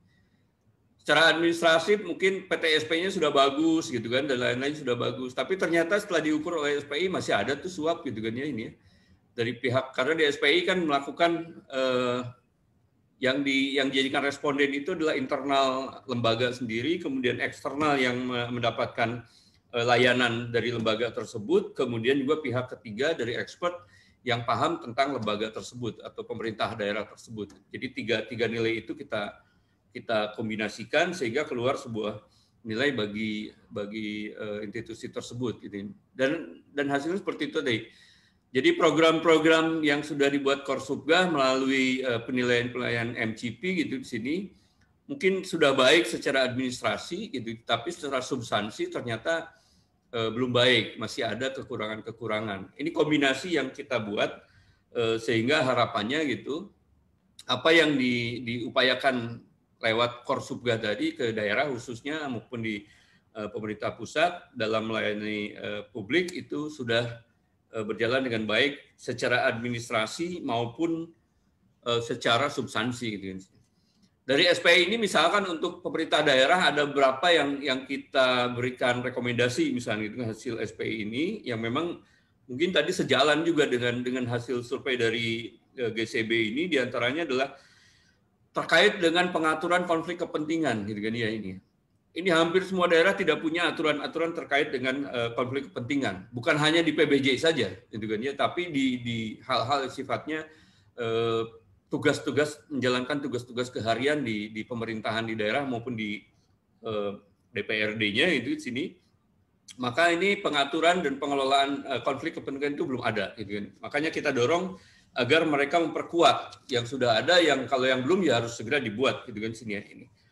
Kemudian terkait dengan whistleblowing-nya gitu kan ya, ini juga perlu peningkatan gitu kan, bagaimana partisipasi pelapor tadi gitu kan ya ini ya. Baik itu dari pegawainya maupun di luar pegawai, dan yang penting itu adalah bagaimana memproteksi pelapor itu sendiri. Jangan sampai kalau di daerah kebanyakan yang lapor berikutnya dimutasi gitu kan ya ini. Begitu ketahuan dia lapor lalu dimutasi gitu kan ya ini. Nah, ini bagaimana proteksi kepada teman-teman yang melakukan pelaporan ini, maka sistem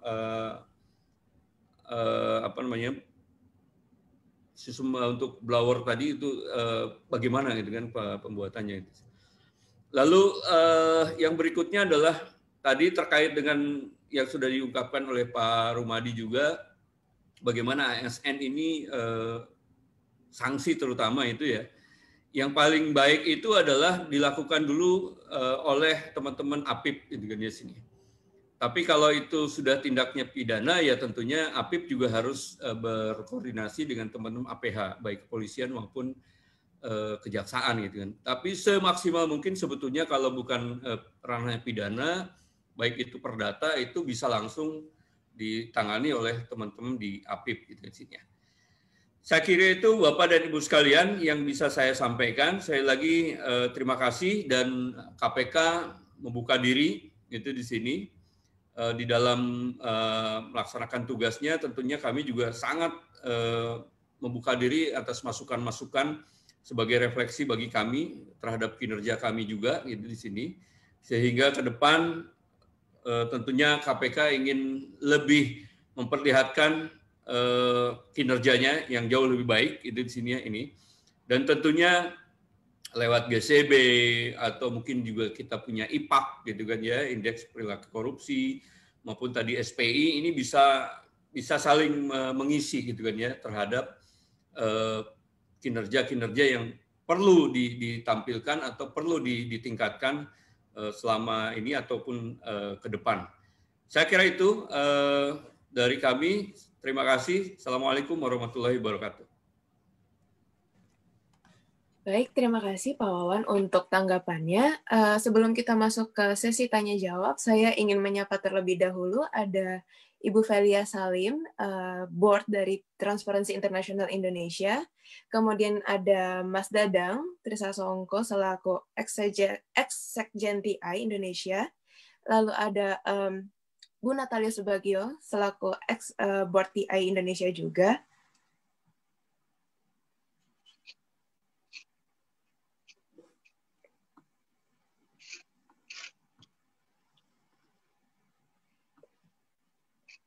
Tes, halo. Oke. Halo. Dengaran.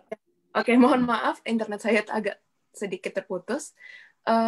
Saya ingin kembali menyapa, tadi ada Bu Velia Salim selaku Board TI dari TI Indonesia, kemudian Mas Dadan Trisasongko selaku ex-sekjen TI Indonesia, dan ada Bu Natalia Subagio juga selaku ex-direktur Direktur Board TI Indonesia, juga ada Bu Mailing Oi di sini selaku Board TI Indonesia juga.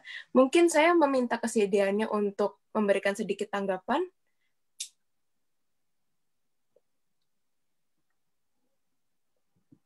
Bu Velia mungkin, atau Mas Dadang, Bu Natalia, atau Bu Mailing mungkin?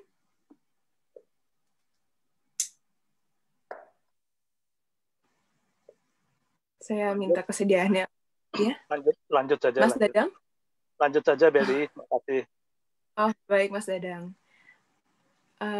Mungkin karena mengingat waktu juga, saya izin untuk membacakan pertanyaan yang ada di chat box. Pertanyaan ada dari Bapak atau Ibu Askalani. Yang pertama mungkin bisa nanti dijawab oleh pemateri maupun penanggap. Yang pertama, apakah yang menjadi latar belakang dan faktor penyumbang sehingga indeks persepsi korupsi di Indonesia sangat sulit turun dari tahun ke tahun, terutama pada lembaga-lembaga yang menjadi penyumbang korupsi, baik kepolisian, kejaksaan, dan peradilan maupun unsur legislatif, swasta, dan birokrat. Sedangkan jika kita melihat regulasi yang ditetapkan dan kondisi ini berbanding terbalik dengan kebijakan pemerintah yang cenderung menghasilkan kualitas pada upaya menekan praktik korup. Tapi sisi lain angka korupsi tetap tinggi. Menurut hasil survei kawan-kawan TI Indonesia, kira-kira apakah yang harus diperbaiki secara menyeluruh oleh pemerintah dan KPK untuk menekan angka korupsi supaya cenderung turun untuk tahun masa yang akan datang? Terima kasih. Silakan mungkin bisa ditanggapi dari penanggap maupun pemateri, saya persilakan. Ya, mungkin kalau terkait TI ya sebetulnya pertanyaan Mas Kalani sebetulnya yang pertama tadi soal indeks persepsi ini kan sebetulnya di Corruption Perception Index. Nanti sebenarnya kita diskusi lebih panjang lagi bulan depan nih karena Januari akhir akan di-launching CPI tahun ini, tahun 2020. Jadi kita akan diskusi ini. Tetapi secara umum dari beberapa tahun yang berjalan memang salah satu faktor yang membuat sebetulnya skornya cukup rendah Corruption Perception Index Indonesia itu adalah dari sumbangan dari di korupsi politik dan juga korupsi di lembaga peradilan.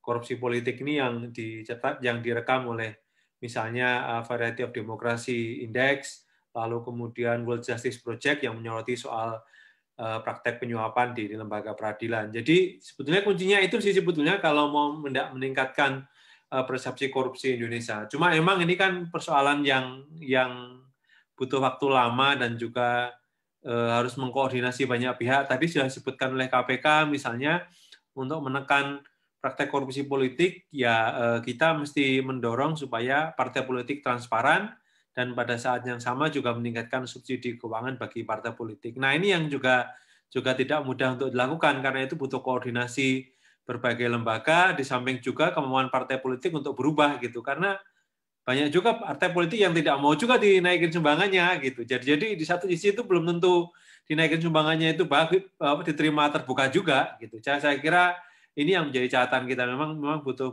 ya. Tapi sebetulnya survei hari ini Global Corruption Barometer ini melengkapi Corruption Perception Index karena melalui survei hari ini Global Corruption Barometer menunjukkan bahwa sektor korupsi politik dan tadi dalam bentuk praktek pembelian suara, lalu kemudian penyuapan di lembaga di kepolisian dan juga di lembaga peradilan ini menjadi satu catatan. Jadi ini mengafirmasi sebetulnya catatan dari yang disampaikan dari Corruption Perception Index. Nah, jadi saya kira tuh dua sektor strategis itu yang harus dilakukan kira-kira itu. Artinya kita tentu dorong pemerintah supaya lebih serius karena tidak bisa ini memang hanya kemudian kalau dari sisi pelayanan publik lalu kemudian ini juga menjadi catatan karena korupsi dalam pelayanan publik itu seperti terakhir korupsi survei dari Lembaga Survei Indonesia itu mencatat bahwa memang ada penurunan korupsi dalam lembaga pelayanan publik, tetapi masalahnya sejak COVID-19 ini memang sejak pandemi ini banyak orang menghindari tatap muka langsung. Nah, ini yang saya kira perlu didalami lebih lanjut lagi ya. Dan memang di luar survei ini untuk memotret secara detail ya, apakah memang benar semenjak pandemi itu orang menghindari atau berkurang keinginan orang atau kebutuhan orang untuk bertatap langsung atau pergi langsung ke lembaga atau kantor-kantor pelayanan publik. Jadi saya kira itu yang bisa saya sampaikan. Jadi kalau mau meningkatkan pertama dari sisi surveinya, ya tentu di sektor strategis tadi, lembaga peradilan dan juga lembaga politik, tetapi lebih dalam dari itu sebetulnya bukan cuma soal survei. Survei itu hanya indikator, tapi pada intinya adalah kepercayaan kita pada public trust pada lembaga politik dan juga lembaga peradilan kita. Saya kira itu dari saya. Terima kasih Mas Danang untuk jawabannya. Mungkin ada yang ingin menanggapi kembali, Mas Alvin atau Pak Rumadi atau... Ya, boleh sedikit, Beli. iya, silakan. Memperkuat tadi sebenarnya apa yang sudah disampaikan Mas Danang, begitu. Memang kalau kita lihat tren perjalanan, misalnya dalam, kita ambil 10 tahun terakhir lah, kira-kira begitu, ada dua hal penting ya, saya rasa teman-teman. Satu, memang rata-rata kenaikan skornya itu berkisar tidak sampai 2 poin sebenarnya, 1,05 poin saja per tahun. Nah, yang kedua sebenarnya kenaikan itu pun secara gradual sebenarnya ditunjukkan atau disumbang mayoritas oleh kinerja penindakan hukumnya KPK. Nah, salah sasaran sebenarnya kalau misalnya kemarin kemudian bolehlah dikatakan ada revisi terkait undang-undang lembaga anti korupsi kita. Jadi menurut kami, melihat misalnya tren penyumbang mayoritas terbesar di CPI adalah KPK, tapi yang justru dilakukan kebijakan politiknya adalah sebaliknya, ini menunjukkan hal yang tidak sinkron sebenarnya secara kebijakan politik. Itu yang pertama. Nah, yang kedua sebenarnya terkait tadi berbagai indeks-indeks yang ada di CPI ini kan memang sebenarnya perhatian kita ada di 3 indeks ya, yang fluktuatif misalnya dalam 10 tahun terakhir. Terkait misalnya World Justice Project, World Economic Forum, dan juga Fairness of Democracy. Yang sebenarnya ketiganya berbicara itu korupsi yang ada di sektor politik, penegakan hukum, dan juga di judisial. Jadi toh seharusnya sarannya adalah fokus di area-area itu, bukan di area-area yang sebaliknya. Mungkin 2 hal itu, Beli. Terima kasih. Terima kasih Mas Alvin untuk tanggapannya. Mungkin karena tidak ada lagi pertanyaan, saya memohon kesediaan dari Mas Danang, Pak Rumadi, dan Pak Wawan untuk menyampaikan closing statement dari peluncuran GCB 2020 Indonesia ini. Silakan. Mungkin yang pertama Mas Danang dulu kali ya. Silakan. Oke, terima kasih.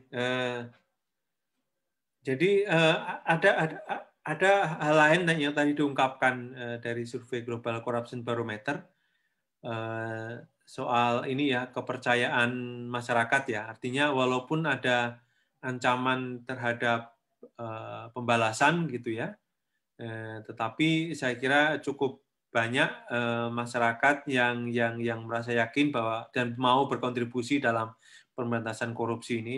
Ini artinya modal besar gitu ya. Kita tahu situasinya tidak mudah gitu ya. Itu tidak mengatakan sangat sulit dan muram gitu ya, karena pertama tentu ada pandemi, kemudian juga kedua juga gelombang pasang populisme di seluruh dunia, lalu juga menurunnya kualitas demokrasi kita gitu. Tetapi ini tidak menjadi alasan bagi kita untuk berhenti memerangi korupsi. Dan salah satu modal terbesarnya adalah kepercayaan diri masyarakat bahwa mereka mau dan bisa berkontribusi secara langsung dalam pemberantasan korupsi. Jadi ini yang saya kira modal penting ke depan bagi kita untuk memberantas korupsi. Nah, walaupun kita juga bukan yang terbaik di Asia ya, kalau nggak salah terakhir di Asia ini survei terbaru itu Myanmar, Bangladesh gitu ya, yang lebih optimis gitu, tapi ya, ada 59% gitu yang masyarakat yang merasa bahwa mereka bisa berkontribusi untuk memberantas korupsi. Ini artinya kita punya modal. Di samping itu juga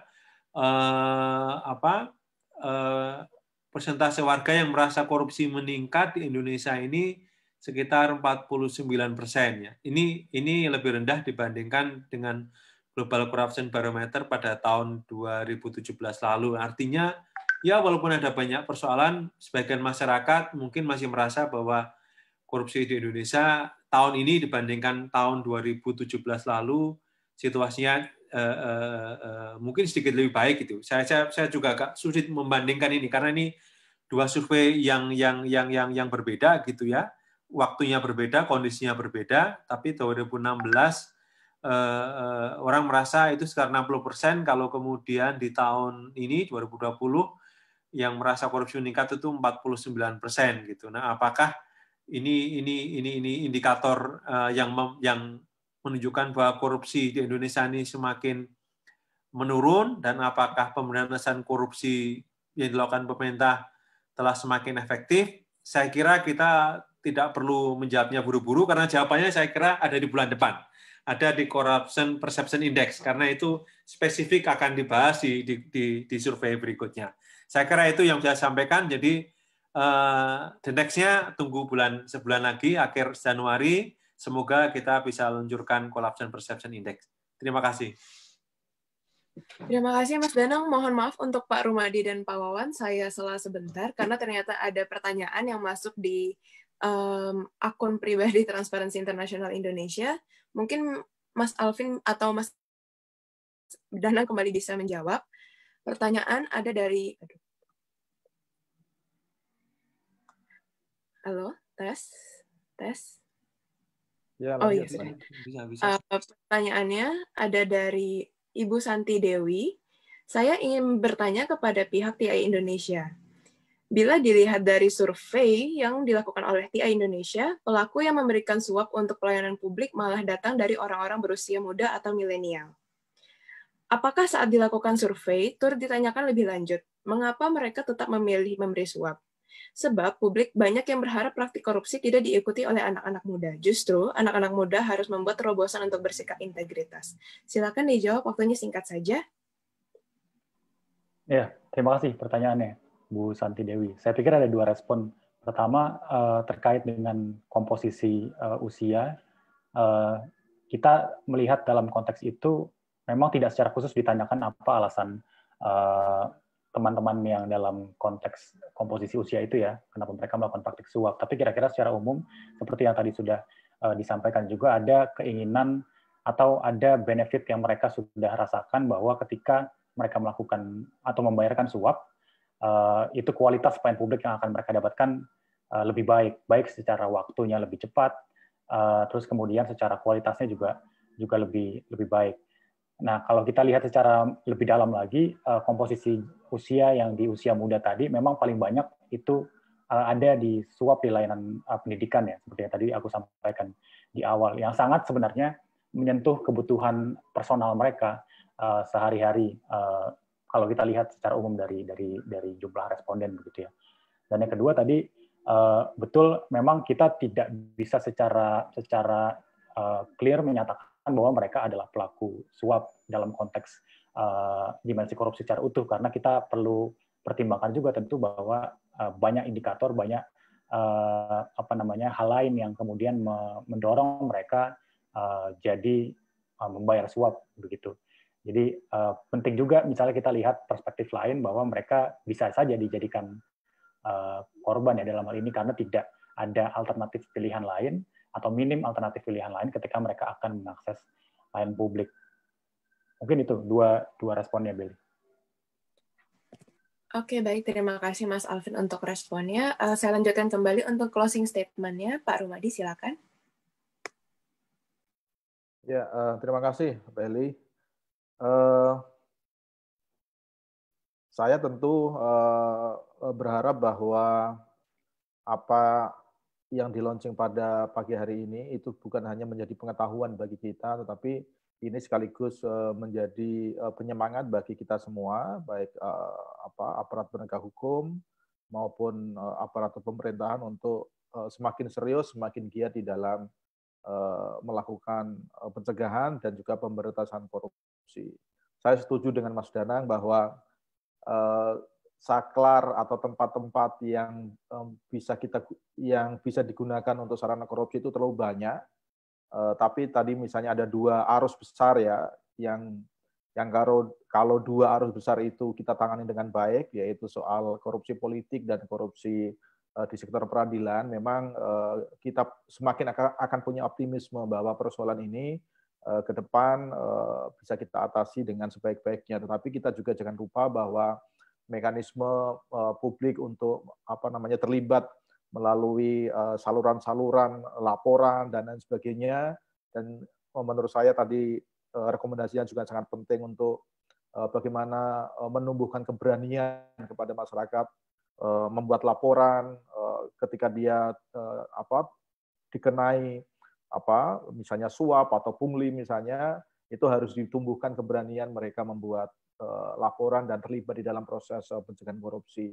Saya kira keberanian itu yang harus kita tumbuhkan, karena kalau masyarakat kita tidak punya keberanian, itu artinya secara tidak disadari juga masyarakat membiarkan proses ini bisa berjalan dan terus menggerogoti integritas pelayanan publik yang seharusnya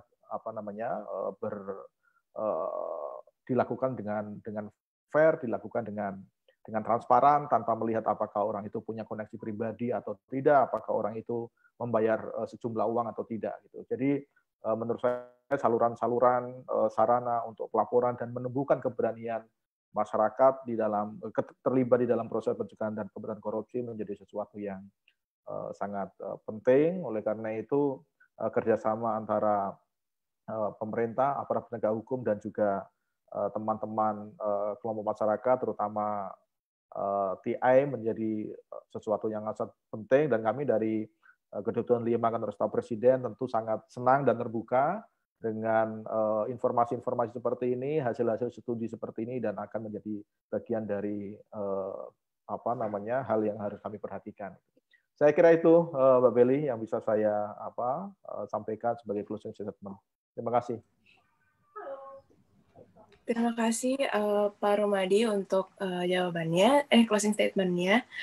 Saya kembali memohon maaf untuk Pak Wawan, sepertinya saya harus memotong sedikit karena ada pertanyaan terakhir. Mungkin ini pertanyaan terakhir dari peserta karena mengingat keterbatasan waktu juga. Kepada Pak Rumadi mungkin singkat saja. Apakah langkah jelas konkret pemerintah untuk melindungi dan mendorong orang untuk berani dan aktif dalam pelaporan korupsi? Sedikit saja. Silakan Pak Rumadi. Misalnya ya, peraturan pemerintah yang dibuat beberapa waktu yang lalu, misalnya pemerintah memberikan rangsangan kepada masyarakat untuk melapor tindak korupsi dengan memberikan sejumlah hadiah misalnya, kemudian memberikan perlindungan kepada masyarakat, itu adalah bagian dari ikhtiar yang dilakukan oleh pemerintah supaya masyarakat tumbuh keberaniannya. Tentu saja misalnya ya pelatihan-pelatihan untuk pencegahan korupsi di dalam berbagai macam komunitas, termasuk komunitas mahasiswa misalnya, atau komunitas keagamaan, dengan memberikan pengetahuan dan mendorong integritas di antara mereka, itu menjadi sesuatu yang sangat penting, saya kira. Oke, baik. Terima kasih Pak Rumadi. Terakhir sekali Pak Wawan, saya mohon kesediaannya untuk menyampaikan closing statement. Silakan.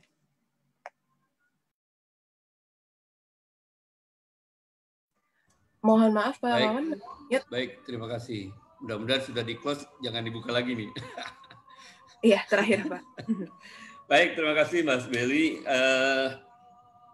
Jadi terima kasih TI sudah melaunching hasil survei GCB-nya tahun 2020 ini, di mana di tahun 2020 ini ada indikator baru gitu kan ya, bagaimana menilai kinerja dari lembaga anti korupsi ya.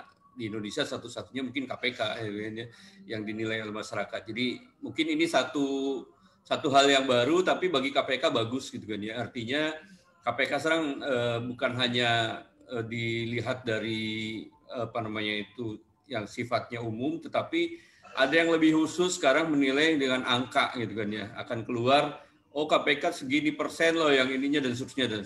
Tapi itu baik bagi KPK sekali lagi untuk ada penilaian yang dari luar pada KPK, mudah-mudahan ini menjadi masukan bagi kami untuk meningkatkan kinerja kami sendiri gitu ini. Dan sekali lagi sebagai penutup mungkin sekali lagi strategi KPK sekarang adalah meningkatkan pendidikan anti korupsi supaya masyarakat tahu dan tidak akan melakukan korupsi, lalu dengan pencegahan tentunya supaya kalau baik pencegahannya maka masyarakat atau siapapun juga itu tidak akan bisa melakukan korupsi. Dan yang terakhir adalah penindakan tetap kita jalankan agar masyarakat atau siapapun juga takut untuk melakukan korupsi. Saya kira itu. Terima kasih. Terima kasih Pak Wawan. Sebelum diskusi launching ini saya tutup, saya ingin mengingatkan bahwa materi dan laporan akan dikirimkan ke email masing-masing peserta maupun tersedia di website TI segera setelah acara ini selesai. Lalu, TI Indonesia akan mengadakan webinar serius dalam rangka membahas tema-tema dalam peluncuran GCB hari ini untuk lebih mendetail dan lebih mendalam, akan dilaksanakan pada tanggal 7, 9, 14, dan 17 Desember. Dan tema-tema yang diangkat akan mengangkat berbagai indikator yang khususnya masih baru, terutama dalam laporan GCB 2020 Indonesia ini. Kalau bisa saya simpulkan, GCB 2020 ini akan menjadi PR bagi bangsa Indonesia dalam memberantas korupsi. Masih banyak tugas dan PR bagi pemerintah, masyarakat maupun masyarakat sipil dalam memberantas korupsi.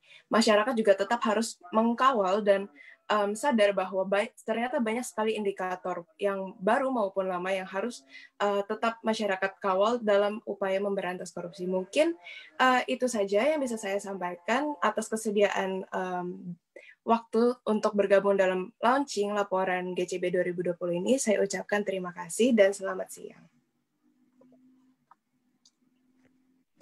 Terima kasih Pak Rumadi. Amin. Pak Danang, Pak Rumadi. Terima kasih. Terima kasih. Ya, Mas Dadang. Terima kasih Pak Wawan. Terima kasih Mas semua. Terima kasih Mas Dadang. Wah, udah lama. Lama ya ketemu. Ya, Mas. Terima kasih Danang. Ya, Mas Dadang, makasih. Sekarang ketemunya di dunia maya aja. Mas Rumadi, yang terakhir ketemu rocker, kita rombongan rocker. Benar. Sama Mas Dadang kita itu rocker ini, satu jurusan. Terima kasih. Pamit semuanya. Ya. Pak Pelia.